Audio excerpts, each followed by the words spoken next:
자, 그다음에 뭐 이제 이건 뭐 중요한 내용은 아닙니다. 뭐 우리 취득세는 취득일로부터 60일 내내 내잖아요. 예, 뭐 취득일이 이번에 이제 개정이 됐었어요. 개정이 됐었는데 원래는 계약상 잔금 지급일을 취득일로 잡아줬다가 올해부터는 무조건 사실상 잔금 지급일로 갑니다.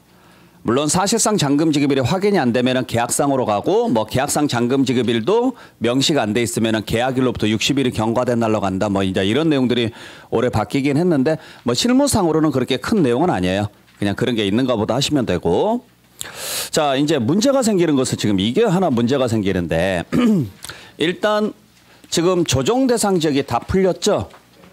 강남 3구 지역하고 용산 딱 4개 지역 빼고는 전국이 다 지금 풀렸습니다. 풀리다 보니까 지금부터는 주택을 취득을 해서 자 주택을 취득을 해가지고 여러분들께서 3주택 이상만 아니라면 중과세가 안 돼요. 그러니까 2주택자까지는 중과세가 안 되고 3주택부터 중과세가 되는데 3주택부터 중과세가 지금 농특세 지방교육세 빼고 비조정 대상 지역 같은 경우에는 8%고 4주택 이상은 12%입니다. 물론 이제 조정 대상 지역에 있는 주택을 취득을 했으면은 2주택부터 중과세가 들어가긴 하는데 이게 이번에 지금 개정이 된다라는 이야기가 작년 그 하반기부터 나왔어요. 주택 경기가 너무 침체돼 있다 그래서 2주택자까지는 그냥 정상적으로 1에서 3%까지 세율을 적용을 합시다. 그다음에 이제 3주택자부터 원래 세율의 절반씩 깎읍시다. 원래 세율의 절반씩 깎읍시다. 그래서 12%짜리는 6%로 8%짜리는 4%로 깎기로 했었어요. 근데 요게 작년 하반기에 이야기가 나오다가 올해 쏙 들어갔어요, 지금. 지금 이야기가 없어요. 아예 이야기가 없어요. 그래서 이게 지금 어떻게 지금 될지는 모르겠어요. 지금 올해 지금 2월 달에 이번 달에 국회 입법에서 지금 통과시키기로 했거든요. 국회가 안 열리고 있잖아요, 지금 제대로. 그래서 지금 이야기가 어떻게 될지는 모르겠어요. 그러니까 이건 좀 더 지켜봐야 됩니다. 이건 입법 과정이기 때문에 국회 통과 여부를 지켜봐야 돼요. 아시겠어요? 그러니까 그냥 종합적으로 정리를 한다 그러면 올해 그냥 개인적인 생각에서는 6월까지는 그냥 버티셔야 돼요. 뭐가 어떻게 나올지는 모르는데 일단 확실한 건 뭔가가 완화가 된다라는 거예요. 확실히 뭔가가 완화가 되긴 해요. 그러니까 지금 뭔가를 하게 되면은 좀 손해볼 일이 좀 많을 것이다. 아시겠어요? 네, 그래서 세율 자체가 좀 완화될 수도 있다라는 정도. 이건 통과된 거 아닙니다. 현재 지금 이야기는 안 나오고 있어요. 그러니까 이건 국회를 통과를 한 다음에 여기에 관련된 내용들이 시행령까지 나와 봐야 돼요. 그래서 우리가 현재 지금 주택수로 잡아놓은 것들이 뭐 오피스텔도 주택수로 들어갑니다. 뭐 이런 것들이 있거든요. 분양권도 주택수에 들어가고 입주권도 주택수에 들어가고. 근데 이걸 또 조정한다라는 이야기가 있어요. 그래서 어디까지를 주택수로 잡을 건지 이제 그 문제는 좀 더 지켜보기로 하고. 그다음에 이제 우리 그 임대 아파트 같은 경우 아파트 임대사업자 등록 원래는 지금 안 됐었죠? 20년도에 지금 장기 임대 아파트 등록이 지금 다 폐지가 됐잖아요. 폐지가 됐는데 이번에 부활한다는 이야기가 있었어요. 뉴스 들어보셨죠? 부활하게 되면은 취득세라든지 재산세가 최대 100%까지 면제가 됩니다. 그리고 이제 200만 원이 넘어가게 되면은 세금 자체가 교재 넘기느라고 다들 바쁘세요. 그냥 들으세요. 다 아시는 내용이에요. 아시겠어요? 네. 200만 원이 넘어가게 되면은 85%까지만 감면 혜택을 주기로 지금 돼 있어요. 근데 이것도 아직 확정 아닙니다. 아시겠죠? 아직 확정이 안 된 거라서 이것도 나와봐야 돼요. 이게 지금 조세특례 제한법이거든요. 그게 조세특례 제한법이기 때문에 이것도 입법 과정을 거쳐야 됩니다. 그러니까 좀 더 지켜봐야 돼요. 그러니까 이런 게 있더라. 지금 임대사업자 등록을 했었을 때 아파트 지금 신규 분양하는 아파트예요. 매입 임대가 아니고. 아시겠어요? 네. 신규 분양하는 아파트를 분양받아서 바로 임대사업자 등록을 내는데 10년 장기입니다. 그러니까 장기가 원래 지금 8년에서 10년으로 연장됐었잖아요. 알고 계시죠? 그래서 10년짜리라고 생각하시면 돼요. 네. 그렇게만 보시면 되고 지금 이 내용이 어떻게 될지는 모르겠습니다. 아마 통과될 가능성은 되게 높아 보입니다. 그러니까 국회가 정상적으로 열리고 입법회의가 들어간다 그러면은 분명히 통과는 될 거라고 지금 보입니다. 이 과정은. 그다음에 취득세 신고기한이 상속 빼고는 전부 다 60일이었습니다. 근데 올해부터 증여 같은 경우도 이번부터는 3개월입니다. 증여세하고 똑같이 냅니다. 증여세하고. 그래서 우리가 예를 들어서 갑이라는 분이 을이라는 분에게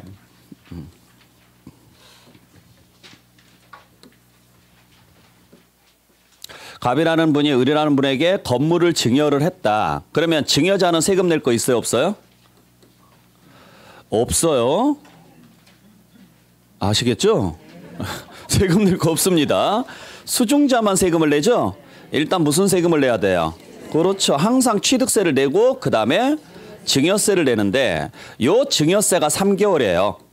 요 증여세가 3개월인데 취득세가 60일이 안 맞다 그래서 올해부터는 이것도 3개월 이내 같은 날에 신고를 하도록 돼 있으니까 증여를 받게 되면 그러면 증여를 받게 되면 그냥 취득세, 증여세 전부 다 3개월 이내 낸다. 라고 알고 계시면 되고 상속은 참고로 6개월입니다. 상속은 취득세, 상속세 다 6개월. 네, 그렇게 정리하시면 될 것 같아요. 자, 그 다음에 우리가 이제 취득세 같은 경우로 신고 납부를 제대로 하지 않게 되면 가산세가 붙는데 올해부터 지금 시가 인정액이라는 게 지금 신설됐다 그랬죠? 그래서 상속이나 증여 같은 경우는 시가 인정액으로 신고가 들어가고 교환 같은 경우도 시가 인정액으로 신고가 들어가야 돼요.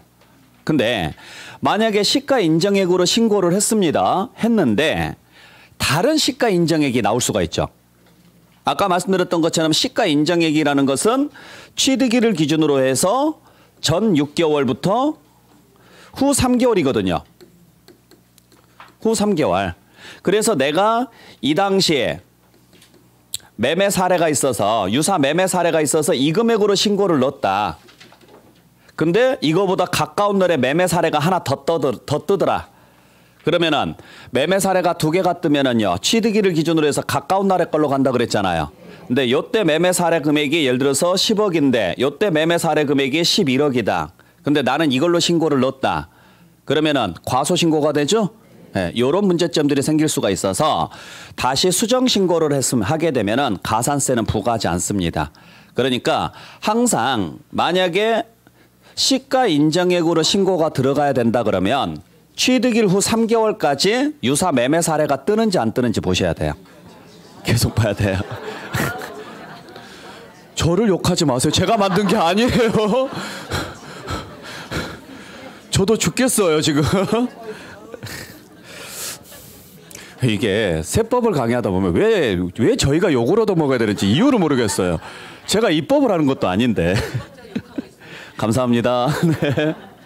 자, 그 다음에 이번에 그 생애 최초 주택 구입하시는 분들 취득세 지금 감면을 확대시켰습니다. 물론 이것도 개정안입니다. 아직 통과 안 됐습니다. 개정안입니다.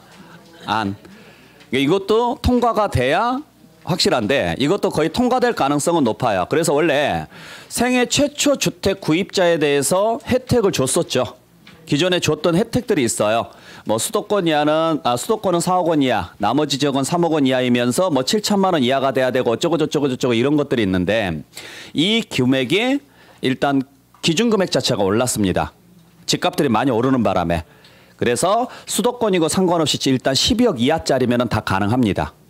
12억 이하짜리는 가능하고 연소득이 부부 합산해서 얼마까지가 되느냐 그런 거 제한 없어졌습니다. 그러니까 규제 다 풀었다고 보시면 돼요. 규제 다 풀었다고 보시면 되고 최초 주택 구입자에 대해서는 1억 5천만 원짜리 이하 솔직히 말해서 수도권에는 없습니다. 그죠? 거의 지방에 가야 있다라고 봐야 되죠? 네, 1억 5천만 원 이하는 취득세 전액 면제고 1억 5천만 원 초과하면 50% 면제입니다. 근데 이것도 최대 200만 원입니다. 그러니까 이것도 내가 왜 욕을 얻어먹어야 되는지.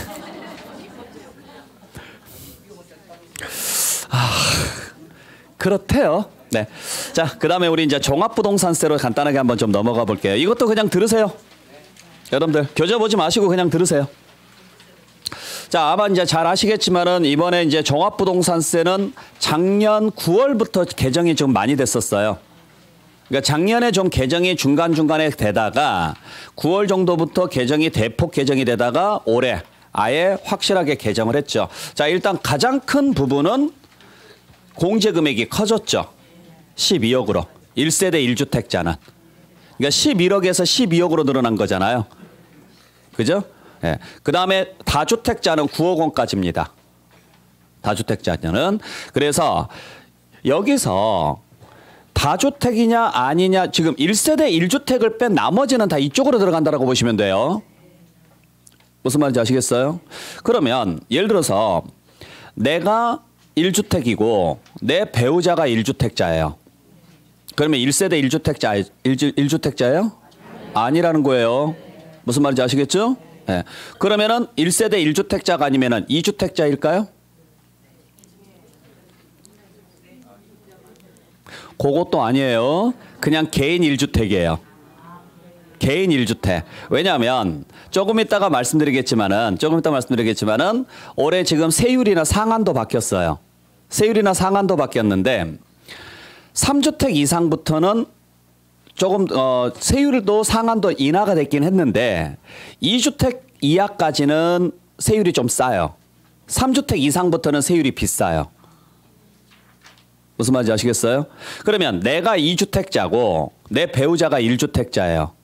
그러면 3주택으로 봐야 되느냐? 2주택 1주택자로 봐야 되느냐? 2주택 1주택자로 봐야 돼요. 무슨 말인지 아셨죠? 단 혜택을 받고 싶으면 가족 통틀어서 집이 한 채만 있어야 돼요. 혜택을 받고 싶으면. 그게 1세대 1주택이에요. 그러니까 그냥 단순하게 생각하시면 돼요. 종합부동산세 판단할 때 단순하게 생각하는 게 당신 집안 전체 통틀어서 집 몇 채입니까? 이것만 물어보면 돼요. 한 채입니다. 그러면 당신은 1세대 1주택자니까 12억까지 공제됩니다. 근데 가족 중에 집이 여러 채가 있다면 아셨죠? 예, 여러 채가 있다면은 당신은 1세대 1주택자는 아닙니다. 그러면 이제 당신은 몇 채를 가지고 있습니까만 물어봐야 돼요. 당신 배우자는 몇 채 있습니까? 이걸 물어볼 필요가 없이. 아셨어요? 그래서 내 이름으로만 한 채 있습니다. 그러면 당신은 1주택자인데 1세대 1주택자는 아닙니다. 이렇게 가면 되는 거예요. 무슨 말인지 아시겠어요? 네, 그것만 잘 생각하시면 돼요. 자, 그래서 아마 올해는 종합부동산세 부담이 되게 낮아질 거라는 지금 예상이 돼요. 많이 올랐으니까. 기준금액 자체를 많이 올렸기 때문에 그렇게 정리하시면 되고. 자, 작년에 9월 달에 지금 하나 신설된 내용이 있습니다. 아마 여러분들 이제 아시는 분들은 아실 건데 집이 두 채를 가지고 있는 상태에서도 1세대 1주택자로 봐주는 경우가 있어요. 그러니까 1세대 1주택자로 보게 되면 혜택이 첫 번째 9억 원을 공제하는 게 아니라 12억 원을 공제합니다. 과세표준 계산할 때. 두 번째, 연령에 따른 세액공제나 장기보유 세액공제를 받을 수 있습니다. 최대 80%까지. 아세요? 아, 모르세요? 배웠잖아요. 배웠죠? 뭐 중요한 건 아니에요. 중요한 건 아닌데 만 60세 이상인 분이거나 5년 이상 보유했으면은 세액공제를 받는데 연령에 따른 60세 이상이시면은 최대 30%까지. 그다음에 5년 이상 보유했으면은 최대 40%까지 공제가 돼요. 그리고 둘이 합쳐서 최대 80%까지 공제가 가능합니다. 40%, 50% 죄송합니다. 연령은 최대 40%, 장기 보유는 최대 50%까지 공제가 되는데 합치면은 90%죠. 너무 많다 그래서 80%까지예요. 그러니까 종합부동산세를 계산을 했는데 2억 원이 나왔다. 2억 원에서 80%를 뺀 나머지 20%만 내면 돼요. 4천만 원만. 엄청 싸게 되는 거죠. 자, 근데 그건 1세대 1주택자한테만 주어지는 혜택인데 2주택자에도 1세대 1주택으로 봐주는 경우가 있어요. 어떤 경우냐면 1주택하고 다른 주택의 부속 토지를 가지고 있을 때예요. 자, 예를 들어서 집이 두 채가 있습니다. 집이 예를 들어서 세 채가 있어요. 세 채가 있는데 이거 내 집이에요. 이것도 내 집이에요. 이건 남의 집이에요. 이 땅만 내 거예요. 이 땅만. 나는 2주택자일까 3주택자일까? 3주택자입니다. 3주택자입니다. 자, 토지는 항상 주택을 따라갑니다. 그러니까 건물을 따라갑니다. 그래서 건물이 주택이면 토지도 주택입니다. 무슨 말인지 아셨어요? 근데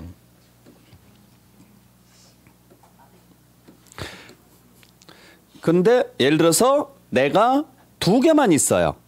예를 들어서 2개만 있는데 이게 내 집이 아니에요. 나는 여기만 가지고 있어요. 요 경우만 이걸 주택으로 안 봅니다. 요 경우만. 만약에 집이 더 있거나, 아셨어요? 예를 들어서 집이 한 채 더 있는데 여기도 내 집이 아닙니다. 여기만 가지고 있습니다. 내가. 3주택자입니다. 무슨 말인지 아시겠어요? 딱 2개였을 때. 그러니까 이게 왜 이 제도가 나왔느냐면 내가 집이 한 채 있는데 시골에다가 땅을 하나 상속받은 게 있어요. 부모님으로부터. 근데 너무 멀어요. 머니까 안 가지잖아요. 잊어먹고 있어요. 그냥 뭐 그 땅 그냥 뭐 비어 있으니까 나중에 생각나면 가지하다가 그냥 잊어먹고 있는데 나중에 가서 보니까 누군가가 여기다가 집을 짓고 살아요. 이런 경우가 되게 허다해요. 진짜로요. 그래서 갑자기 이 집, 이 땅이 주택이 있는 토지가 되다 보니까 주택수에 들어가죠. 원래 주택이 있는 부수토지는 주택으로 봅니다. 2주택자에 걸려서요. 나중에 와서 갑자기 고지서가 와요. 2주택자라고. 그래서 내 집 자체가 나는 1세대 1주택자인 줄 알았어요. 10억이에요. 이 집이. 이 집이 10억이고 이 땅값이 예를 들어서 2억이라고 칠게요. 2억이다.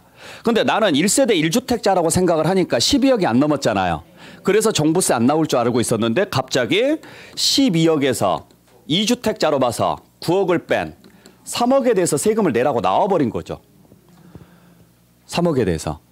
요게 논란의 여지가 생겨서 이렇게만 가지고 있는 사람들은 이 집이 다른 사람 집이어도 다른 사람 집에 그 부수토지를 가지고 있다. 요건 주택으로 안 보겠다. 이 규정이 나온 거예요. 아셨죠? 자, 요건 지금 딱 2개만 가지고 있었을 때 하는 이야기예요. 2개만. 만약에 나는 집이 한 채도 없어요. 전세로 살아요. 전세로 사는데 땅만 2개를 가지고 있어요. 근데 그 위에 다 집이 지어져 있고 이 집은 다른 사람 집이에요. 2주택자입니다. 그렇게 돼요. 지금 유권 해석이 그렇게 나와 있어요. 알고는 계시라고요. 아시겠죠? 제가 그런 거 아니라 그랬어요. 분명히. 자, 2번째는 일시적인 2주택이 됐을 때요. 일시적인 2주택이 되게 되면은 이때도 1주택자로 봅니다. 그러니까 일시적인 2주택이 무슨 말인지 아시죠? 기존 주택을 가지고 있는 사람이 기존의 집을 가지고 있는 사람이 이 집을 팔기 전에 다른 주택을 하나 구입을 합니다. 다른 주택을. 그래서 현재 지금 몇 주택자예요? 6월 1일인데 종합부동산세도 6월 1일을 기준으로 판단하니까 6월 1일인데 집이 2채죠? 예. 자, 이 사람은 억울할 수 있으니까 양도소득세랑 취득세랑 맞춰주기 위해서 일시적 2주택 규정을 만들어놨는데 잘 아시다시피 양도소득세나 취득세에서는 일시적 2주택이 되면은 신규 주택을 취득한 날로부터 몇 년 이내 팔아야 돼요? 3년 이내입니다. 조정대상 지역이면은 2년 이내입니다. 그죠? 근데 이번에 다 3년으로 통합한다는 이야기가 있죠. 아직 통과 안 됐어요. 그것도 아직 통과 안 됐다고요. 그래서 이제는 조정대상 지역이냐 비조정대상 지역이냐 관계없이 3년 이내만 팔면 돼요. 3년 이내만. 단 전제 조건은 있었어요. 어떤 전제 조건은 있었느냐면 종전주택을 취득하고 나서 최소한요 1년 이상이 지난 후에 새로운 주택을 취득을 해야 돼요. 전제 조건은. 근데 종합부동산세는 2년까지만 이 집을 없는 걸로 봤어요. 2년까지만. 근데 이것도 종합부동산세도 3년으로 지금 개정을 하겠다. 지금 예정 상태입니다. 그래서 앞으로 일시적인 2주택 상태가 되면은 그냥 무조건 3년으로 갈 거다라고 알고 계시면 돼요. 지역에 관계없이 단순화된 거죠. 무슨 말인지 아셨어요? 네, 그렇게만 보시면 되고 그 다음에 상속주택을 가지고 있음으로 해서 2주택이 되게 되면은 그때도 상속주택은 없는 걸로 봐서 1세대 1주택자로 봐줍니다. 그때 상속주택이 원래 규정이 되게 지저분했었죠. 상속주택 규정이 되게 지저분했었거든요. 공동상속이면서 그중에 지분율이 몇 프로 이하야 되고 그 지분율에 해당하는 금액이 얼마 이하야 된다 이렇게 규정이 됐었어요. 그러다가 이 규정이 너무 복잡하다. 그래서 뭐 수도권 지역은 2년, 수도권 외유 지역은 3년간은 없애겠다. 상속주택은 주택수에서 제외시켜버리겠다. 그러다 보니 논란의 여지가 생겼던 게 취득세라든지 양도소득세는 5년간 주택수에서 제외시킵니다. 상속주택은 무조건 5년간 제외입니다. 그러니까 종부세가 2년, 3년밖에 안 해주니까 너무하다. 그래서 종합부동산세도 5년이 안 된 주택은 상속주택은 주택수에서 제외시킵니다. 아시겠어요? 네. 그러면 이제 5년이 지나면은 그때부터 뭐예요? 주택수에서 들어간다는 이야기잖아요. 무슨 말인지 아시겠죠? 주택수에서 들어가니까 2주택자에 걸리겠죠? 지금 제가 설명드리는 것은 집이 2채였을 때 한해서만 지금 설명드리는 거예요. 만약에 3채다. 그때부터는 무조건 상속주택도 다 들어가요. 잘 기억하셔야 돼요. 자, 대신 만약에 5년 지났을 때는 지분율이 공동상속인 게 좋죠. 40% 이하이거나 아니면 6억 원 이하이거나 3억 원 이하여야 됩니다. 그러니까 지분율이 40% 이하이거나 아니면 공시가격이 수도권은 6억 원, 수도권이 아닌 지역은 3억 원 이하짜리면 영원히 주택수에서 제외시켜버립니다. 네. 그렇게만 정리하시면 될 것 같아요. 그다음에 지방저가주택을 함께 소유하고 있다. 지방저가주택도 마찬가지입니다. 이것도 주택수에서 제외시킵니다. 그때 지방저가주택은 역시 3억 원 이하짜리입니다. 그래서 아마 지방 쪽에서 또 한번 쇼핑이 한번 벌어지지 않을까라는 생각은 들어요. 지방 쪽에서. 어차피 지금 지방이 전부 다 조정대상 지역에서 다 해지가 돼버렸으니까. 해지도 돼버렸고 취득세 같은 경우는 1억 원 이하짜리는 아예 주택수에서 빠져버렸죠. 종부세는 3억 원까지가 주택수에서 빠져요.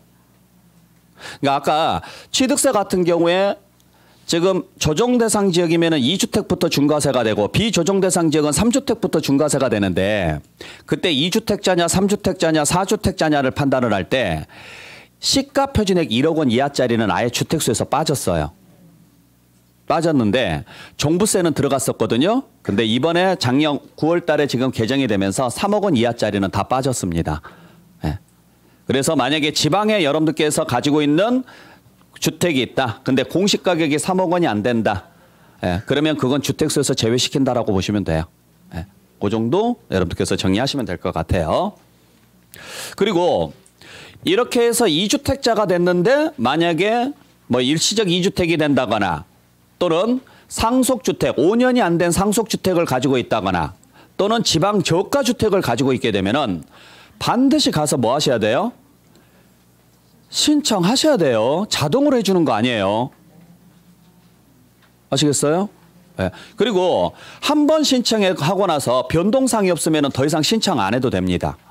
근데 이걸 모르시는 분들이 되게 많아요. 의외로. 그러니까 저도 지금 작년에 이제 부모님이 이제 다 돌아가셔서 부모님이 살고 계시는 시골집이 이제 상속이 됐어요. 상속이 됐는데 저희 형한테 그냥 큰형한테 상속이 된 거예요. 근데 형이 이제 부산에 집이 한 채가 있고 이게 이제 재건축이 들어가면서 집값이 좀 올라 버렸어요. 집값이 뭐 좋을 건 없어요. 딱히 제가 뭐 별로 그렇게 좋아 보이지도 않던데 하여간 네. 집값이 좀 올랐는데 부산에 그 집 하나밖에 없어요. 꽤 오래됐어요. 오래됐는데 어차피 이제 재건축을 하니까 집값이 뛰죠. 그죠? 재건축을 한다 그러니까 집값이 뛰는 바람에 그렇다고 해서 뭐 엄청나게 작년까지는 6억이었잖아요. 작년까지는 1세대 1주택자만 11억이고 근데 11억이 안 넘었어요. 그래서 당연히 1세대 1주택자니까 11억이 안 넘으니까 종부세 안 나오겠지라고 생각을 했는데 통지서가 온 거예요. 종부세 내라고. 왜냐? 시골에 있는 집이 걸려서 2주택자에 걸린 거죠. 시골에 있는 집이. 네. 그러니까 이건 상속받은 집이야 라고 이야기를 했어요. 그랬더니 거기서 하는 이야기가 그러면 신청을 하셨어야죠. 안 하셨으니까 어쩔 수 없습니다 라고 이야기를 해요. 언제까지 신청을 해야 되냐면 9월 말까지 신청을 해놨어야 돼요. 9월 말까지. 그러니까 나는 이런 집을 가지고 있으니까 이 집은 주택수에서 제외시켜 주세요라고 해서 아예 신청을 해놨어야 된다고요. 아셨어요? 그 시기가 지나버리면 그 해는 무조건 내셔야 돼요. 그러니까 그 불이익을 안 당하시려면 미리 신청을 해놓으시라고. 그 신청 기간이 있어요. 근데 작년은 처음에 첫 해라서 요걸 만들고서 9월 달에 만들었잖아요. 그래서 시간이 부족해서 특례로 신청 기간을 연장을 해줬어요. 그래서 작년은 그걸 구제를 받긴 했었는데 올해부터는 구제가 안 됩니다. 그러니까 반드시 여러분들께서 신청을 하셔야 된다는 거 꼭 기억을 좀 하시길 바랍니다. 혹시 이런 집을 가지고 있게 되면. 자, 그다음에 뭐 이제 세율이나 상한 바뀐 것은 알고 있죠? 중요하지 않아요. 다 인하됐습니다. 그래서 종합부동산세 세율이 최대 3%에서 6%까지 나왔었는데 2.7%에서 5%까지 하향 조정됐고요. 네, 그 정도 보시면 되고 상한 자체는 뭐 법인은 상관이 없고 상한 자체는 원래 300%까지 상한이 나올 수가 있었는데 지금은 300%짜리 없어졌습니다. 그냥 150%. 그러니까 작년에 냈던 세금의 1.5배 이상은 안 나올 거라고요. 작년에 냈던 세금에. 아셨어요? 안 중요하잖아요. 뭐 고객분들 오셔서요. 아, 작년보다 세율이 인하됐는데 몇 프로까지 됐습니다. 이런 이야기 해요? 안 하잖아요. 아, 상한이 300%에서 150%로 인하됐으니까 축하드립니다. 막 이런 거 안 하잖아요. 그죠? 네. 그런 거보다 하세요. 네. 중요한 건 아니니까. 네. 자, 그 다음에 되게 재밌는 제도가 작년에 하나 신설이 됐었는데 종합부동산세가 이제 주택가격이 올라가면서 이제 올해는 주택가격도 떨어졌고 그 다음에 과세 금액도 올랐고 기준 금액도 올랐고 그러니까 올해 종합부동산세는 아마 작년보다는 적게 나올 거예요. 분명히 적게 나올 건데 문제가 되는 것은 뭐냐면 이제 작년에 재작년보다 너무 많이 오르는 바람에 세금 부담이 너무 세졌죠. 그래서 무슨 제도를 하나 만들어 놨느냐면 유예제도를 하나 만들어 놨어요. 유예제도. 그래서 세금을 원래 종합부동산세는 12월 15일까지 내셔야 되는데 12월 15일까지 내시는 게 부담스러우니까 천천히 내세요라고 해서 만들어 놨죠. 근데 그와 비슷한 제도가 하나 있어요. 분할납부 제도. 그래서 종합부동산세는 6개월간 분할납부가 가능해요. 250만 원이 넘어가면. 그래서 만약에 내가 내야 될 세금이 5천만 원이다 종부세로 무조건 분할납부 신청하시는 게 낫죠. 조금이라도 천천히 내려면. 근데 250만 원이 안 넘으신 분들은요. 안 되죠? 네, 안 돼서 유예제도를 하나 만들어 놨는데 이게 되게 웃긴 게 뭐냐면 1주택자만 돼요. 그것도 만 60세 이상이거나 5년 이상 보유를 해야 돼요. 그리고 급여가 7천만 원 이하이신 분 이런 분들 솔직히 여기에 해당하시는 분들이 몇 분이나 되겠냐고요. 근데 진짜 재밌는 건 그래요. 그렇다 쳐요. 뭐 나는 1세대 1주택자도 아니야. 나는 60세도 안 됐고 뭐 5년 이상도 보유 안 했어. 그러면 무조건 다 내야 되고 좀 연기해서 내려면 분할납부 신청을 하시면 되고 내가 운이 좋아서 여기에 딱 해당한다. 이 조건에. 그래서 납부 유예 신청을 해요. 유예 신청을 하면 담보도 제공을 해야 되고요. 이자도 붙습니다. 그지 같아요. 차라리 안 하고 말아요, 진짜. 와, 해도 너무하죠. 해도. 그러니까 타이틀만 보면은 너무 좋은 제도예요. 아, 정말 국가가 우리를 위해서 정말 신경을 많이 썼구나. 내용을 들여다보니 말도 안 되는 내용이에요. 아니, 담보까지 제공하고 이자까지 붙을 거면 미쳤다고 유예를 하냐고요. 차라리 그냥 그것도 이제 100만 원 넘었을 텐데 예를 들어서 200만 원이다. 그러면 분할납부 신청 안 되죠? 뭐하러 유예 신청하냐고 그냥 200만 원 내지. 300만 원이다. 그러면 차라리 분할납부 신청하는 게 나아요. 250만 원까지 정상 날짜에 내고 나머지 50만 원은 6개월 이내에 내고. 그게 낫지. 이게 뭔 짓이냐고 이게요. 아휴, 그렇대요. 네. 제가 그런 거 아니에요. 네, 이해하시길 바랍니다. 자, 그래서 이러한 내용들로서 여러분들께서 지금 정리를 하시면 되는데 이러한 내용으로서 하여간 일단 올해 종합부동산세는 1세대 1주택자만 지금 12억 원이 공제가 되고 나머지는 무조건 9억 원이 공제된다라는 것만 잘 기억하시면 될 것 같아요. 아시겠어요? 그리고 이제 제가 여기에는 없고 이제 여러분들 뭐 교재는 들어가 있겠지만 나중에 보시면 아시겠지만 그 공동명의 1주택자 같은 경우에 1주택자로 신청할 수 있는 건 아시죠? 특례로. 그건 20년도에 나왔으니까. 알고는 계세요? 그러니까 1세대 1주택자가 우리가 1세대 1주택자가 되면은요. 주택 가격에서 12억을 뺍니다. 12억을 뺀 금액에다가 공정시장가액비율 60%를 곱해서 과세 표준을 구합니다. 그리고 여기에다가 뭐 세율을 곱해서 산출세액을 구한 다음에 쭉 계산을 해서 여기에서 연령에 따른 세액공제하고 그다음에 장기 보유 세액공제를 받을 수 있습니다. 그때 연령에 따른 세액공제가 60세부터 출발을 하거든요. 이제 올해 6월 2일부터는 6월 1일인가? 올해 하반기부터는 만 나이가 없어지죠. 축하드려요. 네. 60세, 65세, 70세 이래 가지고 60세 이상은 20%, 그다음에 65세 이상은 30%, 70세 이상은 40%가 공제가 돼요. 요 세 개. 그다음에 장기보유 세액공제는 5년부터 합니다. 5년, 10년, 15년입니다. 그래서 20%, 40%, 50% 공제가 되고 이게 중복 공제가 가능해요. 그러니까 72세이시면서 올해 6월 1일 날 1세대 1주택자신데 그분께서 75세이시고 20년째 보유하고 계셨다. 그러면 나온 세금의 90%까지 공제가 되는데 너무 많다 그래서 80%까지 공제가 돼요. 그러니까 거의 세금이 없다라고 보면 돼요. 근데 요 혜택은 누구만 받을 수 있느냐면 단독명의 1주택자만 받을 수 있어요. 공동명의 1주택자는 못 받아요. 왜 못 받느냐면 이게 지금 논란의 여지가 되는 게 예를 들어서 20억짜리 1주택을 소유하고 있다라고 가정을 해볼게요. 20억짜리. 그러면 이걸 단독 명의로 가지고 있게 되면은요. 단독 명의면 1세대 1주택자입니다. 1세대 1주택자인데 단독 명의면 20억에서 12억을 뺀 8억에 공정시장가액비율 60% 곱해서 4억 8천 이거 가지고 세금 계산해서 내야 돼요. 근데 만약에 공동명의다. 부부 공동명의다. 라고 한다면 각자 얼마씩이에요? 10억씩이죠. 그죠? 그러면 9억을 빼면 1세대 1주택자가 아니니까 요건 1세대 1주택자를 안 봐요. 그러니까 9억을 빼요. 그래서 세금 계산해서 각자 내면 돼요. 그러면 예를 들어서 이게 20억이 아니라 18억이라고 쳐요. 그러면 18억이면 단독명의는 세금 내야 돼요.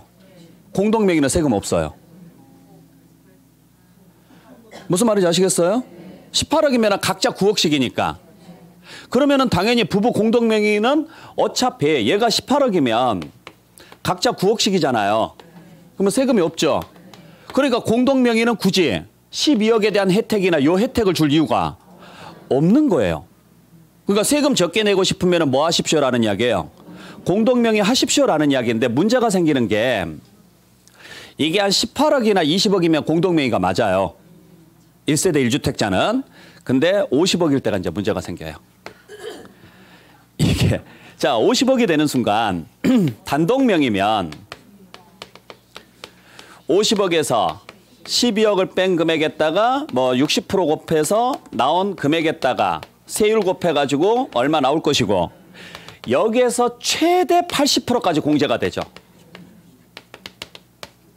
이렇게 되잖아요. 근데 공동명의잖아요. 공동명의면 각자 25억씩이죠. 25억에서 9억을 뺍니다. 요 금액의 60%를 곱해서 나온 금액에다가 세율을 곱합니다. 그리고 이 금액을 냅니다.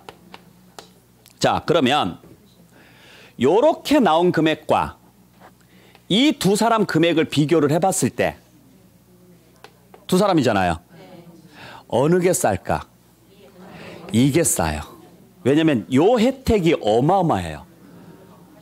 요 혜택이.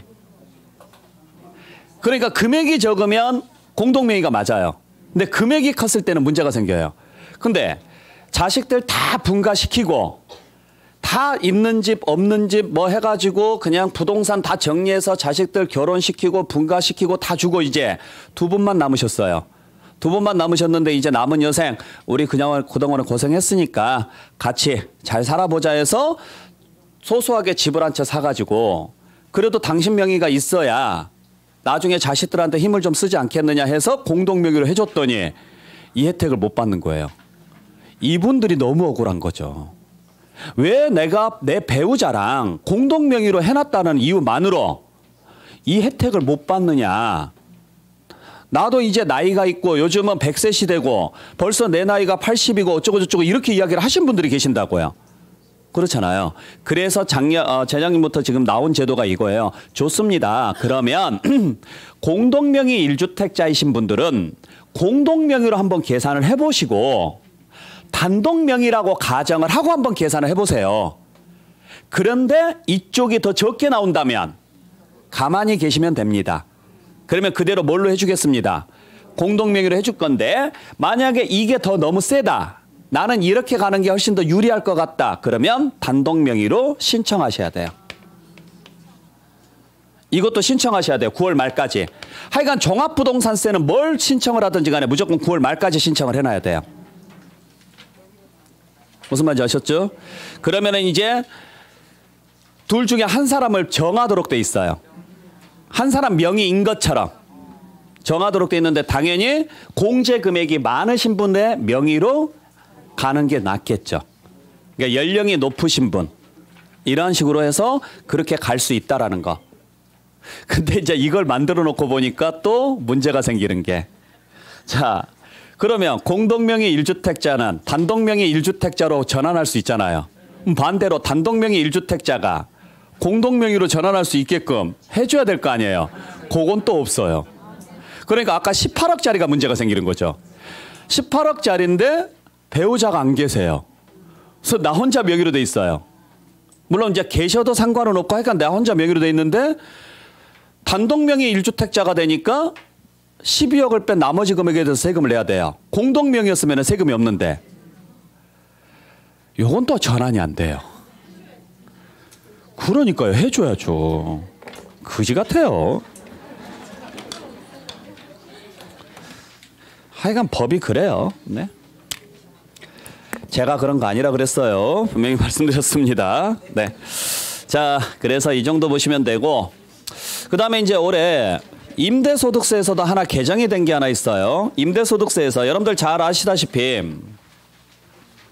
임대를 했었을 때 상가 같은 경우는 뭐 보증금 쪽이든 임대료 쪽이든 다 세금을 내야 됩니다. 계산을 해서 세금을 내야 되는데 주택 쪽은 보증금에 대해서는 3주택 이상 소유하신 분이 보증금 합계액이 3억 원을 넘었을 때만 과세가 됩니다. 아시겠어요? 요건 실무적으로도 잘 알고 계셔야 되겠죠? 그러니까 지금 여기에서 나온 이야기가 짜잘한 여러 채 집보다 똘똘한 집 한 채가 낫다라는 이야기가 지금 여기서 나오는 거죠.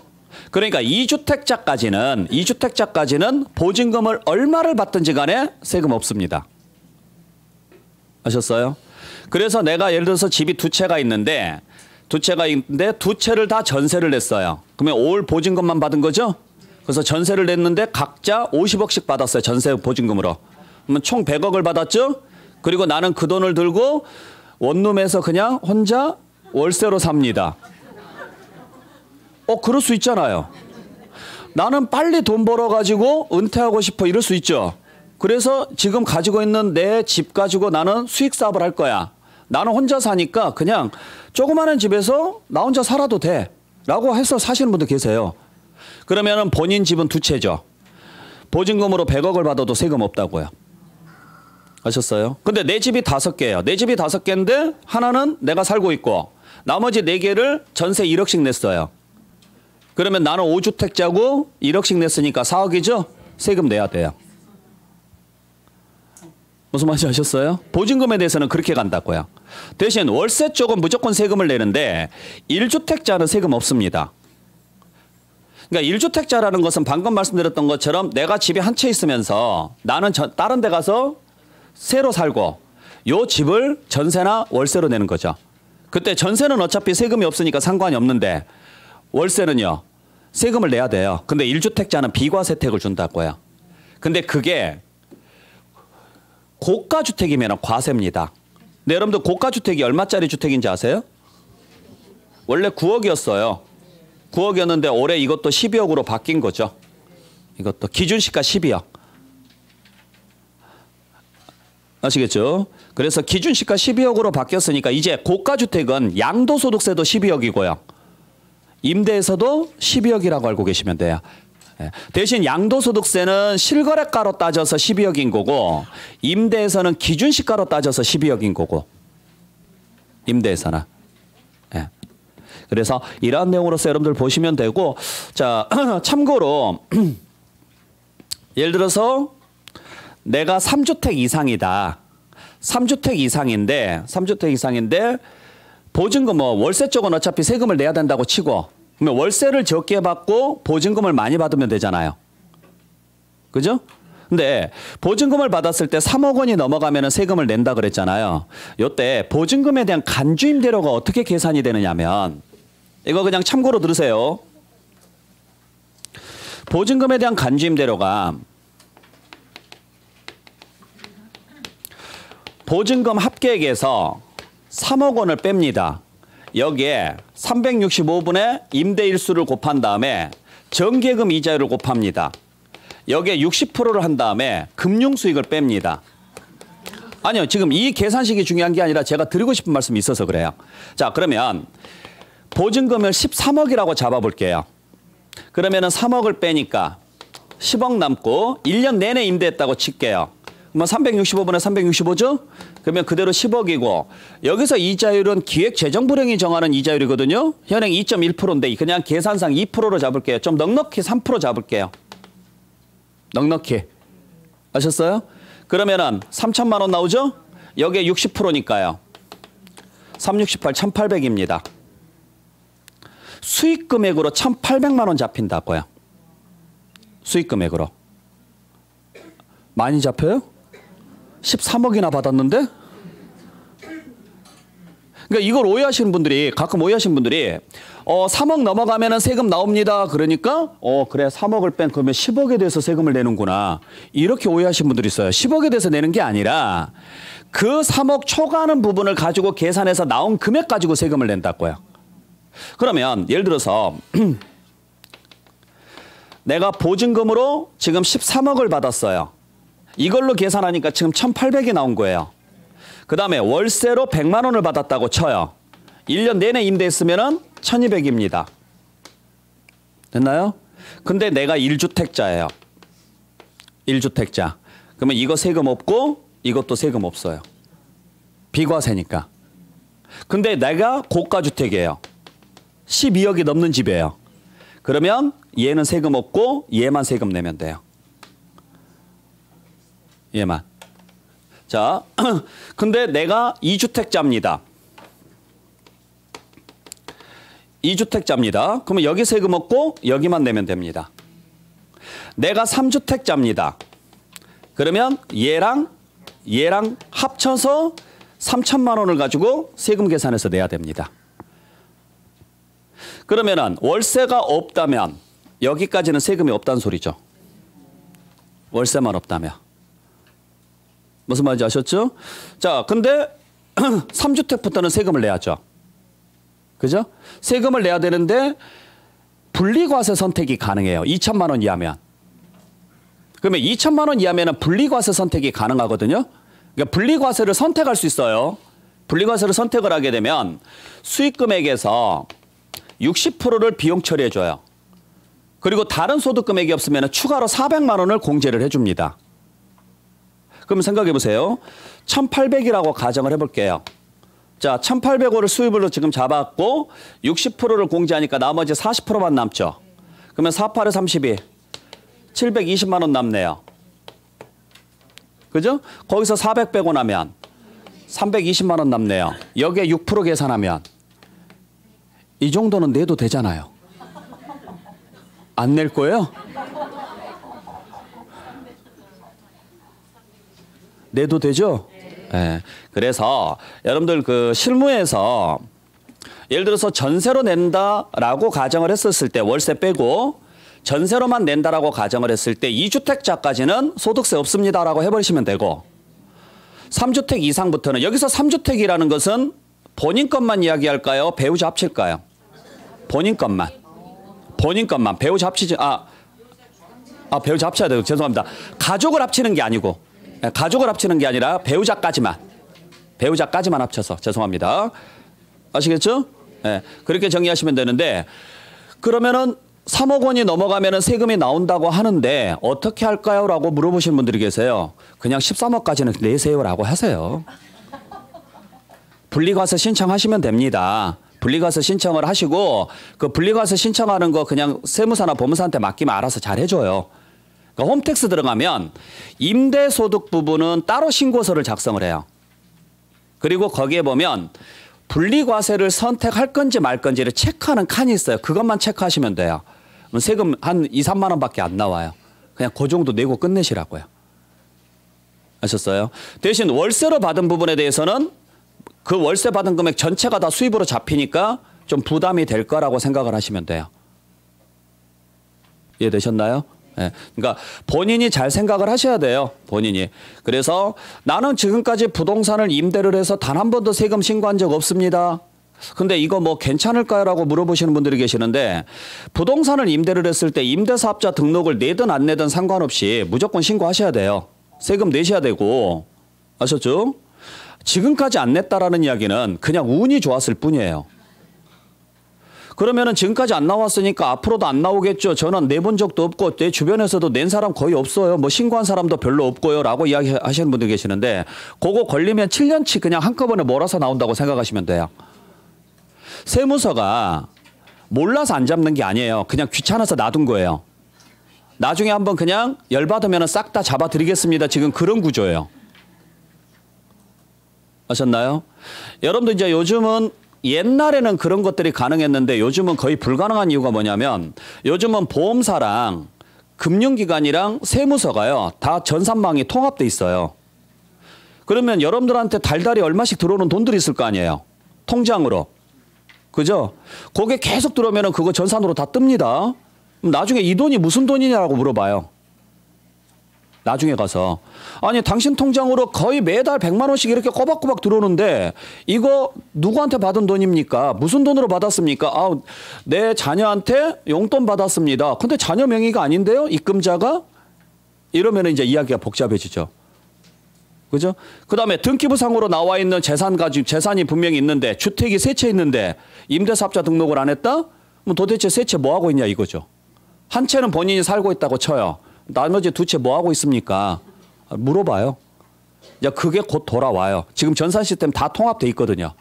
그래서 앞으로 뭔가를 숨기려고 하지 마시고 숨길 거면 끝까지 버티세요. 아셨죠? 네. 자, 그래서 뭐 고가주택 기준이 12억 원으로 바뀌었다라는 거. 그다음에 우리 주택수 계산할 때 그 소형주택 40제곱미터 이하이면서 2억 원 이하짜리는 주택수에 안 들어가는데 그게 원래 작년 말에 끝났어요. 작년 말에 끝났다가 다시 1년 연장됐으니까 이런 주택은 주택수에 안 들어간다라는 거. 그 정도만 뭐 보시면 될 것 같아요. 자, 여기까지 보시고 잠시 쉬었다가 양도소득세 마무리 한번 할게요.